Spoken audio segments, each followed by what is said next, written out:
I'm Holly Morris, director of the film Exposure, which is playing at the Sun Valley Film Festival. Very excited about that.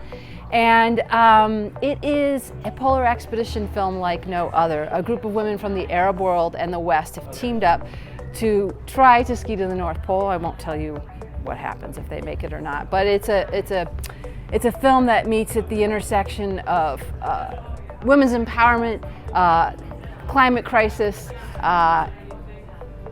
Russian airspace, international politics, and adventure. So it's doing a lot, and I hope the viewers here, the audience here in Sun Valley likes it. Absolutely. So we've just released the film. We're hitting the film circuit now.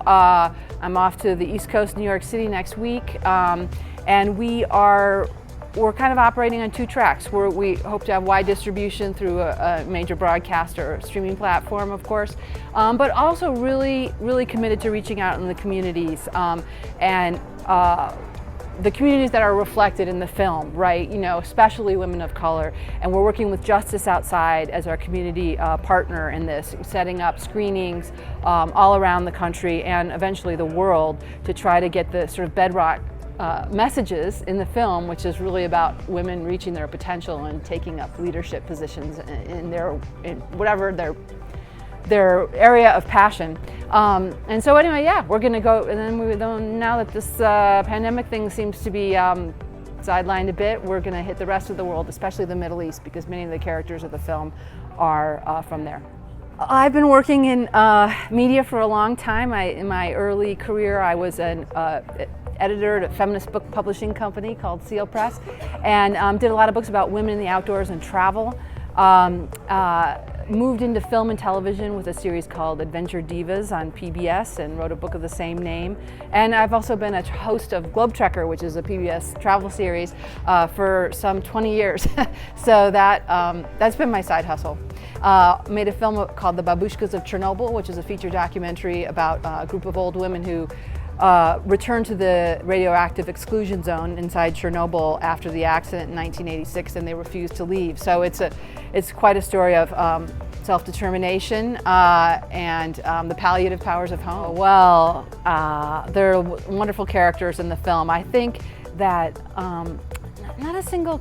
there's not a single story, but what I would say is that the women in the film go through what all of us go through when we hit the road, right? A transformation. We start at one place, we sort of face our fears, we set our goals, and hopefully with some grit reach them. But even if we don't, we're transformed in the process. And I'd say that that's something that you see across cultures, across generations, and that's really a bedrock kind of theme in the film. Right, so this kind of expedition, this last degree expedition to the North Pole is just recently was canceled for the 4th year in a row. So the team featured in the film are going to be possibly the last to have done it.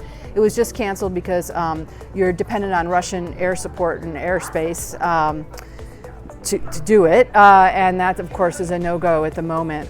So I think, you know, the grim reality with the state of the degrading Arctic sea ice and the geopolitical conflicts, I don't know if people are going to even be able to attempt this. I will say that scientists are saying, you know, politics and war aside, just having to do with the rate of, you know, what's happening with the climate crisis and the degrading ice, that there's only maybe 10, 12 years left where the ice will be stable enough to cross to reach the North Pole. So yeah, it's not a good situation.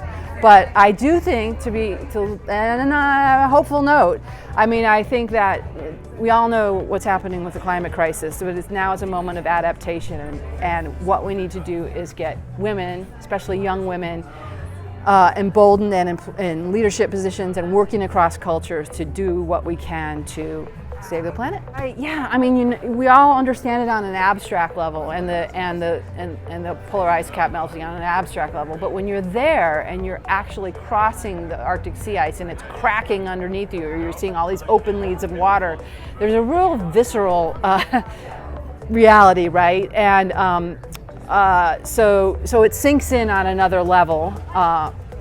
And then also, you know, one of the characters in the film is a scientist, and she sort of becomes the voice of of the climate part of the story, where she is doing experiments, taking data on her teammates, but also saying, you know, my nephews, my children could never imagine, they will never even be able to do this, and it's important that me as a scientist, I'm here now doing this and being a witness to the end of this era.